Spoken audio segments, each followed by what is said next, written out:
Hello and welcome to another Demon 212 PSN review. Today I'm going to be taking a look at Soldner-X 2 Final Prototype, which if you've never played it before, it's basically a side-scrolling shmup, like shoot 'em up or anything like that. And, well, basically, option-wise, you've got some tutorials, you can change your controls, you can change the size of your screen, you can change your difficulty and stuff. But let's get in actually playing the game. There's 3 different ship types, but one of them's unlockable. I stupidly should have been able to show off the third one and realised that I've put it on the wrong thing to do, so instead I'll just be able to show off a couple of the ships and leave the third one up to a surprise. You can play co-op on the game though, which is pretty good. However, you can't actually choose different ship types, and it's something that I was positive I'd seen, but unfortunately it's not a case of that at all. So you both have to be the same ship, so you can't mix and match so that you can strategize or anything for one of you to take out certain ship types. But still, the game is fantastic in co-op. So anyway, let's get around to what they've changed. First thing you'll notice is the graphics and the music, personally at least for the music, are far better in this game.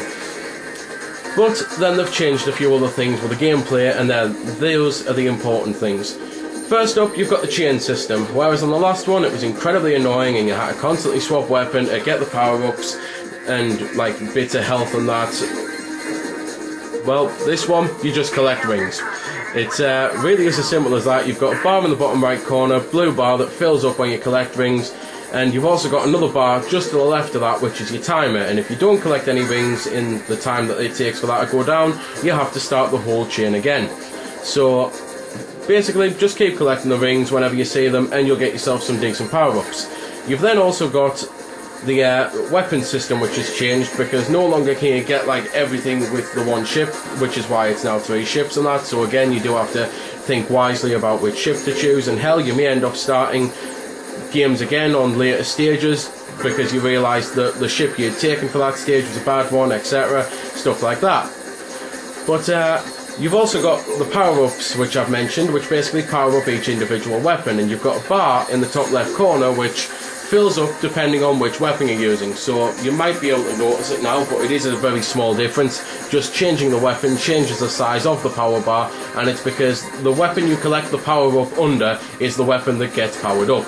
They've then also added some shockwaves into it, which I'll hopefully get to show one of them off. They're really cool bomb type things, but at least I'll definitely get to show this off because I've got one now. It's the limit thing, and it's a huge explosion. It takes out pretty much everything on the screen. It's incredibly useful, and it's the type of thing that you should save it for when you're really in the crap.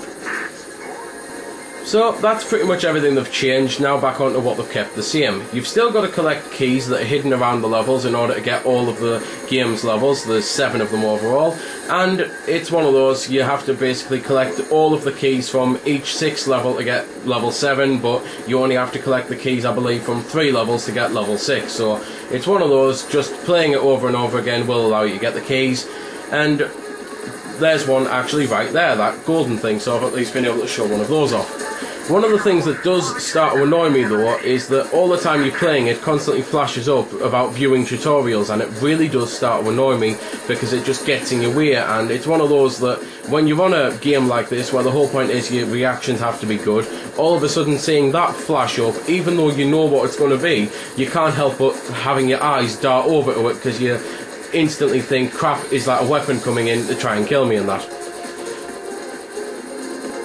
Couple other things worthy of mentioning. The top right corner shows you multiplier, and it constantly goes up and it gives you ranks and that. It also gives you a ranking at the end of the mission and that, and also that the bosses on the game are far grander than they were on the first game.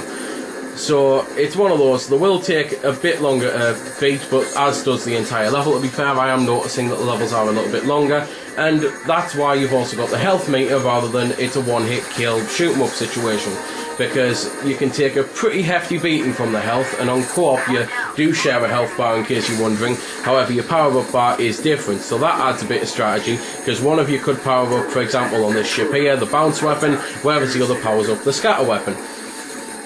But this is one of the bosses here. It's obviously the first boss, and you do get a huge health bar for him, and it's just basically one of those things you have to learn where to hit him, when to hit him, and with what weapon. And part of the thing that helps you out with that is the fact that it actually comes up hit points when you attack anything, so it tells you how much health is constantly coming off, so you know just by quickly cycling through the weapons which one takes which damage and which one therefore to use. But anyway, I've got one of these shockwaves. However, I'm also pretty much out of everything to say, so I'm going to shut up for a little bit and let you listen to the music and then just basically end it, really.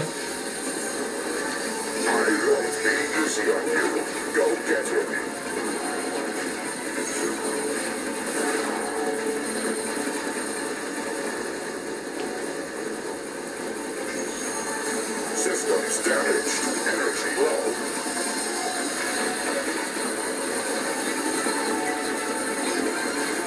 Taken by the dinosaur. He's ready for the junkyard. £10 for the next world pilot.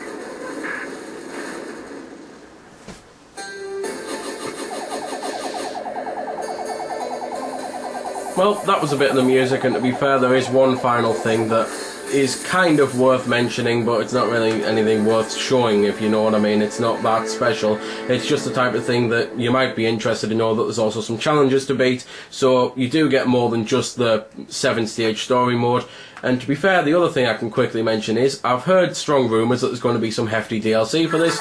If there is, I'll definitely be getting it and reviewing it because I really do love this game. It's far better than the first one in every way. I mean, I enjoyed the first one anyway, but everything about this one just really does ramp it up, especially the fact that I've never lost sight of my ship, and it's something that really did annoy me on the first game, that the ship blended into the background too easily and you'd lose sight of it, especially if you've got poor eyesight like myself. So there we go then, that's been the review. I hope you've enjoyed it, or at least found it helpful. You might have noticed I didn't score the game. Well, that's because it's a matter of personal opinion, and yours may very well differ from my own. I'm just here to show you a bit about the game. If you like it or not, well, that's up to you. If you don't like it, or you do like it, feel free to comment. Also, if I haven't answered any of your questions that you may have had, I might have forgot something, or it might just be something obscure. Again, feel free to comment, ask, always willing to help out. Otherwise, if you don't like commenting on YouTube, head over to www.vc-forums.com, where you can chat with me and a bunch of other lads who love the VC, the WiiWare, and hell, even a lot of other systems. We cater to pretty much everything. You can just go there, have a chat about a game, ask about some games, etc. So until next time, this has been Demon212, signing off.